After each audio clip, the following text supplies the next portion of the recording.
estudantes do primeiro ano. Tudo certinho com vocês? Temos mais uma aula de história. Vamos recordar lá dos nossos combinados. Lave sempre suas mãos e escolha aí um lugar bem confortável para você colocar seus materiais, assistir a aula, fazer as atividades, que nós temos muitas coisas para aprender hoje, certo?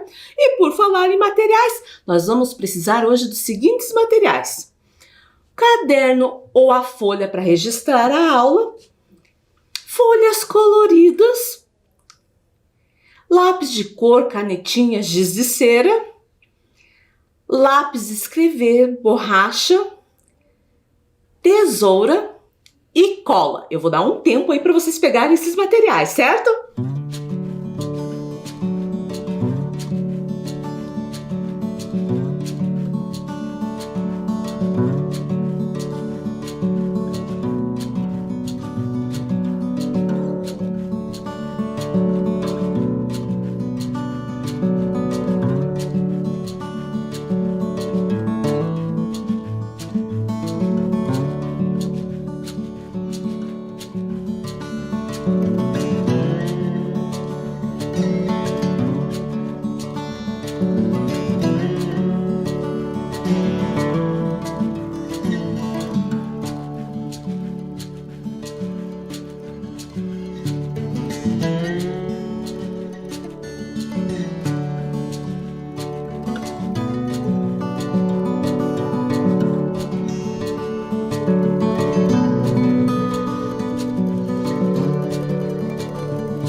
Daí já pegou seus materiais? Antes da gente começar o tema de hoje, vamos ver o que a gente falou na aula passada? Na aula passada, nós falamos de diferentes modos de morar. Primeiro nós estudamos por que necessitamos de moradia. Vimos que as moradias nos trazem abrigo e proteção. Abrigo e proteção contra o quê, professora? Contra o frio, a chuva, o vento e até do calor. E se a gente pensar até mesmo nessa época de isolamento social, de pandemia do coronavírus, a nossa casa é o lugar mais seguro. Depois vimos como são as moradias no lugar onde você mora. Quem mora nessas moradias? Então, se a gente olhar a rua da nossa casa, nós vemos que todas as moradias não são iguais, elas são diferentes. Tem moradias grandes, pequenas, médias e também de materiais diferentes, que foi a nossa terceira pergunta. Ó. Você sabe quais materiais foram utilizados para construir as moradias da sua rua? Cada moradia é feita de materiais diferentes. Vamos recordar? A casa de alvenaria, que é um nome difícil, mas é fácil de lembrar do que ela é feita. Ela é feita de tijolos, pedras, blocos de materiais como concreto, vidro. Pode ser usado não cimento e argamassa, certo? Também tem ferro ali no meio para aguentar a estrutura da casa, certo? A casa de madeira, facinho, né? Casa de madeira é feita de madeira, mas é claro que essa madeira precisa ser tratada para que ela tenha uma durabilidade maior. E a terceira de pau a pique, essa já não é tão conhecida, também chamada de taipa. E você lembra como é feita uma casa de taipa, de pau a pique? Ela é feita com umas madeiras entrelaçadas ou bambu entrelaçado, certo? Daí eles são fixados no solo, na terra, e preenchido com uma mistura de barro, areia e argila, certo? Vimos também as moradias indígenas. Vimos que entre os grupos indígenas há formas diferentes de conceber e construir a casa, pois cada grupo tem um jeito diferente de pensar e se relacionar com o ambiente onde é que ele vive, certo? E ela é construída com o quê? Com os materiais que tem na natureza, como troncos, palha ou folha de palmeira, certo? Também falamos dos barracos, que são casas simples, com instalações precárias. Também falamos das palafitas, também tem instalações precárias, mas elas são construídas sobre as águas. Águas, professora, que tipos de água? Rios, lagos, lagoas. Eles têm uma estaca de madeira para ficarem altas e evitar a entrada da água, né? Essas duas moradias, elas são construídas de diferentes materiais.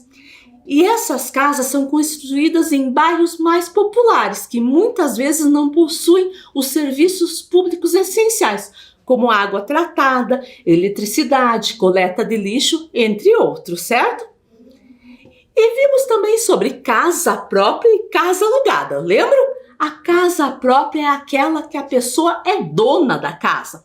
E a casa alugada é aquela que o morador paga um valor ao dono da casa para poder morar, para poder viver nela. E falamos também dos conjuntos habitacionais, que é uma ideia para ajudar a solucionar o problema da falta de moradias no Brasil.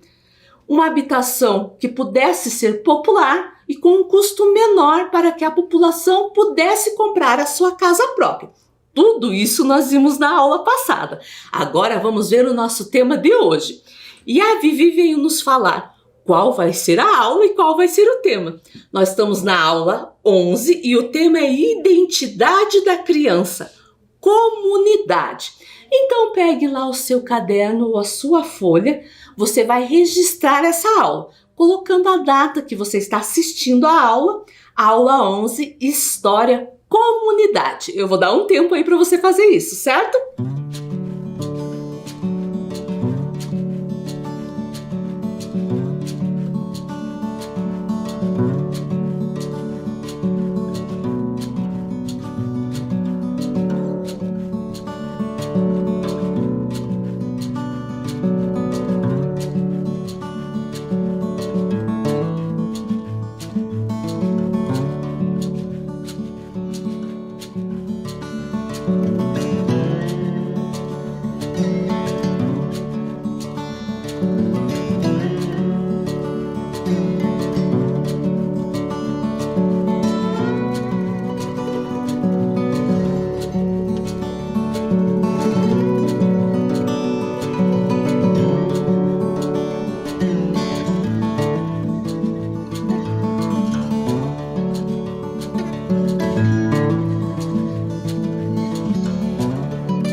Vamos continuar?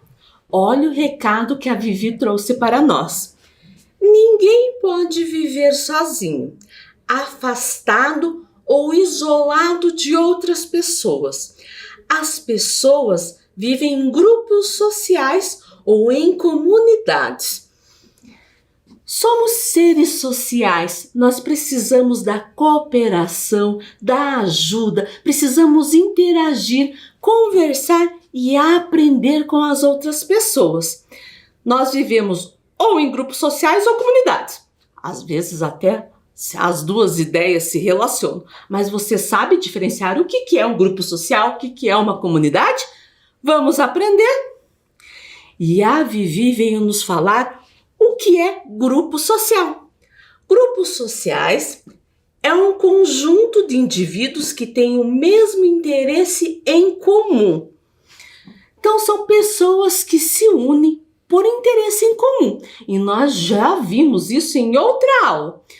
Vimos os grupos sociais da Vivi, como o grupo social familiar, que é o primeiro grupo de convívio, onde o interesse é conviver com nossos parentes e aqueles amigos do coração. Lembra que quando nós estudamos família, nós falamos disso? Que tem pessoas que não são nosso parente, mas a gente gosta tanto, tanto, tanto, que fazem parte da nossa família. Outro grupo social que a Vivi participa, o grupo social escolar. E você sabe qual o interesse desse grupo? Aprender. Mais um. Quem frequenta locais sagrados e pratica uma determinada doutrina religiosa tem um grupo de interesse religioso. A Vivi também participa. E se você está fazendo um curso para aprender algo, o interesse é a aprendizagem. E a Vivi contou para nós que ela está aprendendo a tocar um instrumento musical, certo? E agora vamos ver os grupos sociais que eu faço parte. Primeiro, o grupo social da família. Como eu falei, é nosso primeiro grupo de convívio.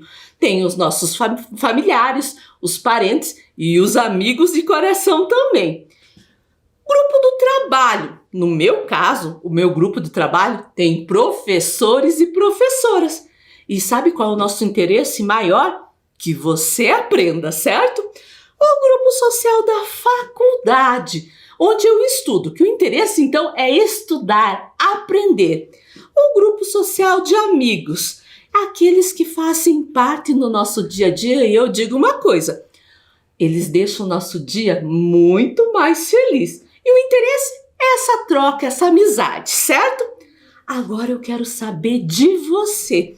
Quais os grupos sociais que você faz parte? Desenhe ou escreva os grupos sociais que você faz parte. Eu vou dar um tempo aí para você fazer essa atividade.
já desenhou ou escreveu os grupos sociais que você faz parte?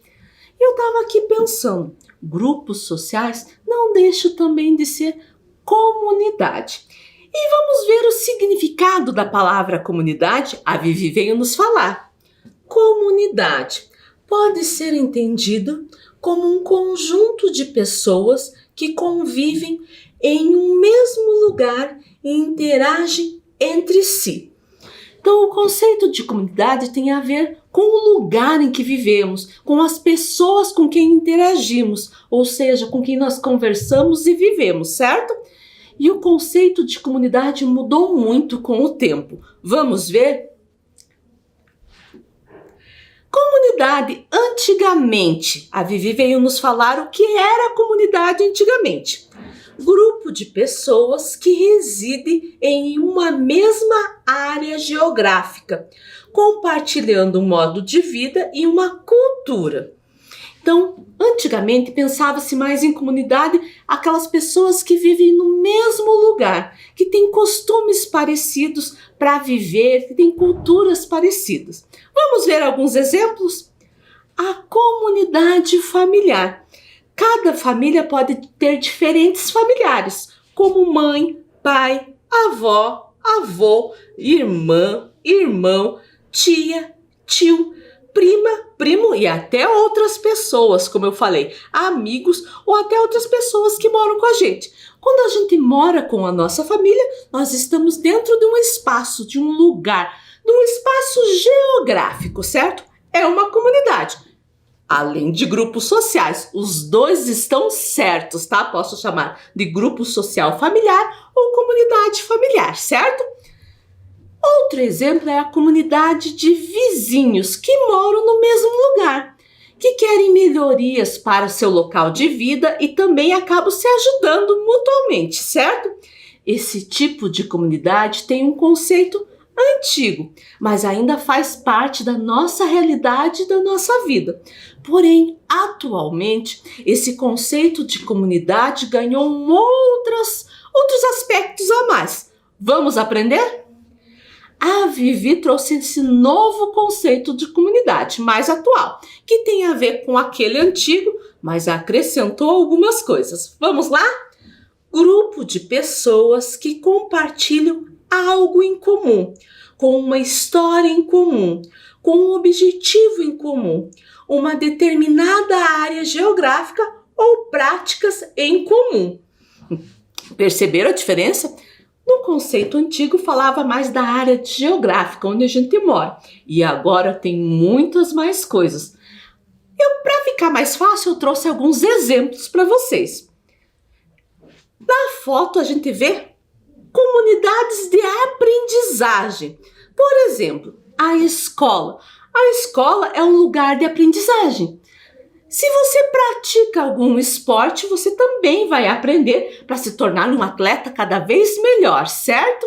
Se você está aprendendo a tocar um instrumento, ou aprendendo uma nova língua, ou até mesmo aprendendo culinária, a cozinhar, também são meios, modos de aprendizagem. E esse pessoal com que você se reúne é uma comunidade de aprendizagem, certo? Podemos definir comunidade de aprendizagem como uma proposta de transformação que envolve quem quer aprender, quem pode ensinar e na construção de um projeto educativo e cultural para educar a si próprio, a educar crianças, jovens e adultos, certo? Vamos ver mais um exemplo? Comunidade indígena. Temos também as comunidades indígenas, os primeiros habitantes do Brasil, também chamados de povos originários ou povo nativo. E temos que destacar uma coisa: não é um só povo indígena, mas centenas de povos que se reuniam e se reúnem em comunidades diferentes. Por exemplo, temos os tinguis, os chetás, os caigangues, os pataxós, entre outros. Cada um forma uma comunidade indígena diferente, com costumes e culturas diferentes, certo? E a Vivi veio trazer uma curiosidade. Você sabia que em Curitiba tem uma comunidade indígena urbana? Você sabia disso, que aqui em Curitiba, uma cidade, tem uma comunidade indígena? Vamos aprender um pouquinho mais e conhecer? Comunidade Aldeia Urbana Cacané-Porã. Cacané-Porã significa fruto bom da terra. E foi construída essa aldeia indígena urbana pela Companhia de Habitação Popular de Curitiba, a COAB, no bairro Campo de Santana. Já faz 8 a 9 anos que eles vivem ali. Lá tem 35 casas de alvenaria. Olha lá o que a gente aprendeu na outra aula. Se é 35 casas, são 35 famílias. E eles são de comunidades e etnias diferentes. Tem do Guarani, Xetá e Caigangue, certo? E essas casas, elas estão dispostas em círculo, como que a gente pode ver na foto aérea, né, que está em cima. São dispostas em círculo, no meio tem uma praça central com uma oca, certo? E eles convivem muito bem, convivem juntos. E o que eu achei interessante, olhem lá, cadê os muros? Não tem muros na casa, até para eles conviverem melhor, certo? Não ter essa divisão, todo mundo junto. E tem uma coisa bem interessante, apesar de ser na cidade, eles lutam para preservar a sua cultura indígena, certo? E já que nós falamos de comunidade indígena, vamos falar de comunidade quilombola. Professora, nunca ouvi falar disso, quilombola? São comunidades formadas por descendentes de escravizados fugitivos. Isso na época que as pessoas negras eram escravizadas, o que não foi nada legal para a história do nosso Brasil, certo? Isso aconteceu há mais de 100, 150 anos, certo? Atualmente, as comunidades quilombolas estão presentes em todo o território brasileiro e nelas se encontra uma rica cultura baseada principalmente na cultura negra. No entanto, os quilombos eles sofrem com a dificuldade com acesso à saúde, à educação e muitos deles ainda lutam pelo direito à terra onde que eles moram, que até está escrito lá na Constituição Federal de 1988. Mas para conseguir esse direito, eles precisam de vários documentos e muitas comunidades ainda estão lutando por isso, certo? E olha o que a Vivi veio nos falar. Em Curitiba não existe comunidades quilombolas, porém, em algumas cidades próximas à capital, sim. Então, tem um grupo que faz pesquisa sobre as comunidades quilombolas. Esse grupo se chama Grupo de Trabalho Clóvis Moura. E aqui em Curitiba não tem nenhuma comunidade registrada. Pode ser que tenha? Pode ser, mas não que tenha esse registro na lei, que é uma comunidade quilombola. E eles começaram a pesquisar em todo o Paraná. E aqui na região de Curitiba, estão registradas as seguintes comunidades.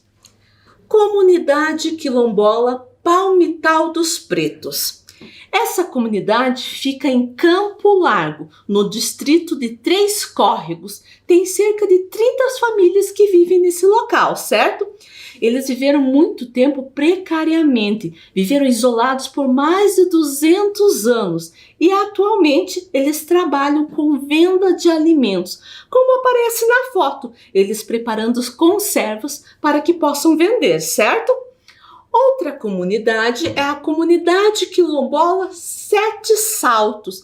Também fica no município de Campo Largo, mas fica mais próximo a Ponta Grossa. A comunidade é formada principalmente por familiares dos habitantes do Palmital dos Pretos. São pessoas que começaram a vida no quilombo Palmital dos Pretos e, por diferentes ideias, maneiras de pensar, criaram outra comunidade quilombola, certo?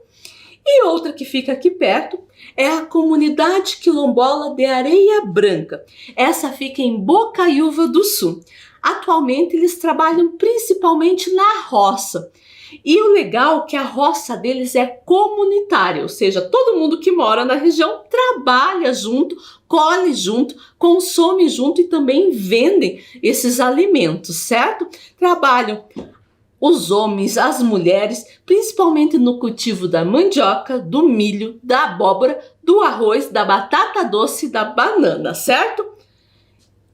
E agora nós vamos falar de uma comunidade que é bem nova. Esse conceito não existia antigamente, que são as comunidades virtuais, que é uma comunidade que estabelece através dos meios de comunicação à distância.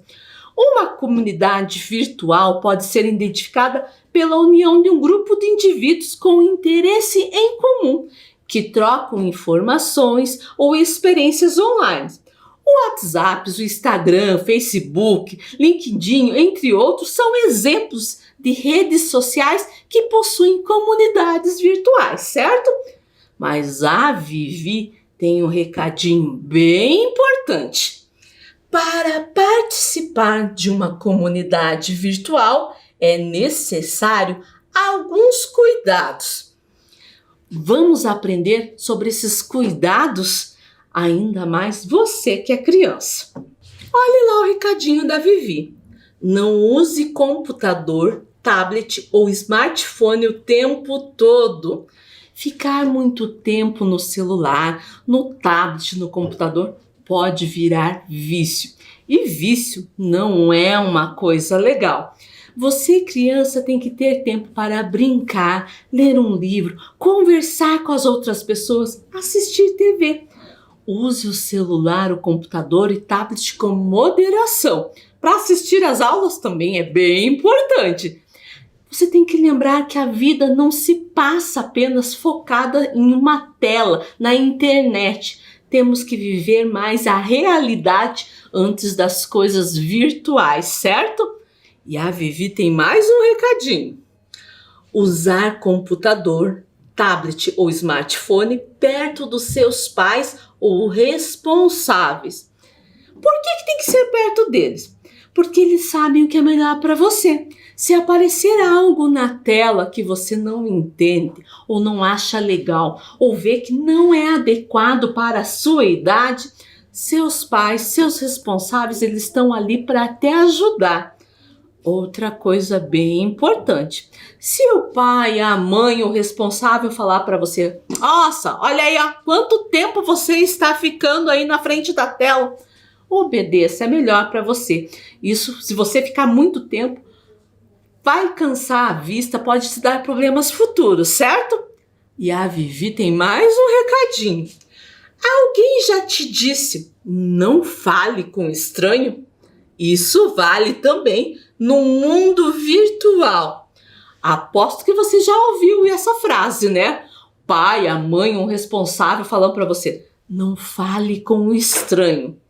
Se alguém que você não conhece tentar puxar conversa com você pelas redes sociais, avise o seu pai e sua mãe, certo? Não fale com estranho. Você nem conhece, vai ficar conversando com uma pessoa que não conhece? Isso não é legal. Mais um recadinho da Vivi. Não postar fotos que identifiquem a sua rotina. Fotos que permitam a identificação da criança, por exemplo, uniforme do colégio ou aquelas fotos que têm a marcação com GPS. Podem mostrar os lugares que você frequenta e facilitar o acesso de pessoas mal intencionadas, como sequestradores e assaltantes. Cuidado com o que você posta. Se está na rede, na internet, pessoas conhecidas ou não conhecidas podem ver. E o outro recadinho. Não divulgar telefone, endereço, nem dados de seus documentos. É a mesma coisa das fotos, né? Divulgar endereço, telefone, documentos pode chamar a atenção de pessoas mal intencionadas. Esses são dados pessoais, são dados seus. Não precisam ser divulgados na internet para pessoas conhecidas e desconhecidas, que podem até usar esses dados de maneira inadequada. Todo cuidado é pouco quando a gente fala de internet, de usar redes sociais. Até tem que pensar que tem algumas redes sociais que não é para a sua idade, que tem uma idade mínima para começar a utilizar, certo? E se você for mexer, sempre com os seus pais por perto. E agora nós vamos falar de uma comunidade que eu adoro. Comunidade de amigos. Eu adoro meus amigos e as minhas amigas. E para falar um pouquinho deles, vamos ler uma poesia escrita por Evelyn Heine. Sempre junto. Amigo, quanto mais, melhor. É legal ter de montão, mas se você tem um só, não reclame disso não. Muitas vezes, esse um vale mais do que 1.000.000. Tão forte a sua amizade que enche todo o coração. Que poesia bonita, né? Não importa se você tem 1.000.000 de amigos ou um só. Se você tem um amigo bem legal, já vale mais e aquece o nosso coração, certo? E para relembrar e homenagear nossos amigos, a Vivi trouxe uma ideia. Vamos fazer uma árvore de amigos? E o que nós vamos precisar? Papel sulfite branco e colorido, cola, tesoura, lápis de escrever, canetinha, lápis de cor ou giz de cera. Eu vou dar um tempinho para você deixar esses materiais bem pertinho de você, certo?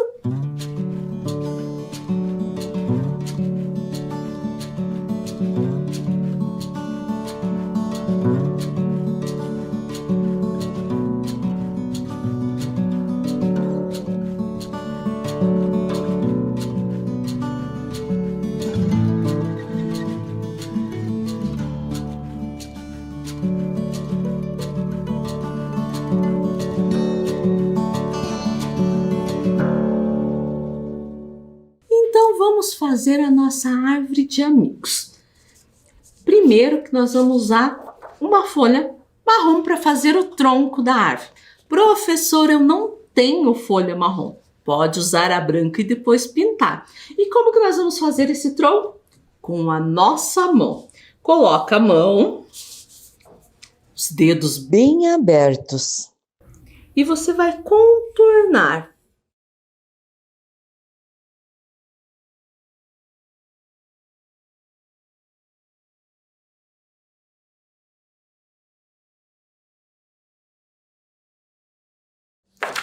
Já fiz aqui minha mão. Daí eu vou recortar bem em cima da linha, certo? Já tenho um pronto aqui, ó. Depois que eu recortei, eu vou colar em uma folha branca. Então já temos o nosso tronco e os galhos da árvore. Fazendo de conta que a nossa mão, então, é o tronco e os dedos, os galhos. Daí, eu vou recortar folhinhas, certo? E o legal é que você pode fazer folhinhas de cores diferentes, ó. Certo? Lembrando que essa folhinha não pode ser muito fininha, ela tem que ser uma folhinha meio grandinha. Já conto por quê. E você vai colar essas folhinhas em volta dos dedos. Não passe muita cola, porque depois nós vamos fazer alguma coisa escrita ou desenhada nessas folhinhas.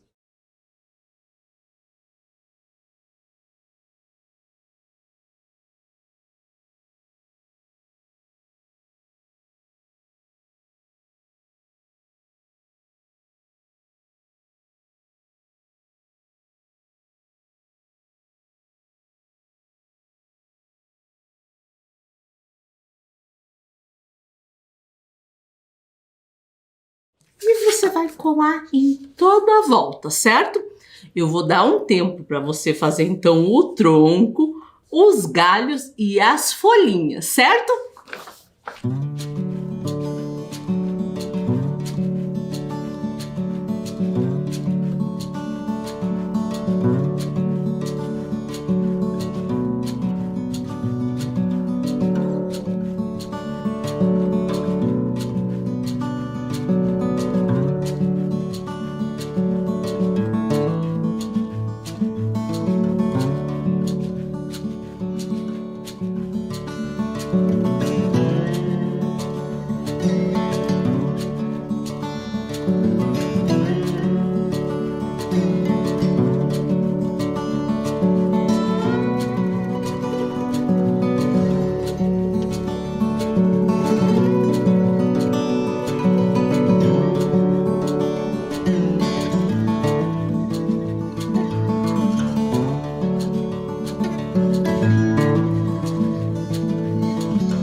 Então, já terminou a sua árvore? Eu terminei aqui a minha. Fiz com folhas verdes bem coloridas. Mas agora a gente vai fazer mais uma coisa. A Vivi veio falar pra gente. Agora, em cada folha da árvore, escreva ou desenhe seus amigos. Então, em cada folhinha, você vai escrever o nome dos seus amigos ou fazer a figura deles. Eu vou dar um tempo aí para você fazer, certo?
fez a sua árvore de amigos, sua comunidade de amigos. E quantas coisas nós aprendemos sobre comunidade, né? Principalmente a comunidade virtual, que a gente tem que tomar todo o cuidado. E a nossa aula terminou. Nos encontramos na próxima aula. Se cuide!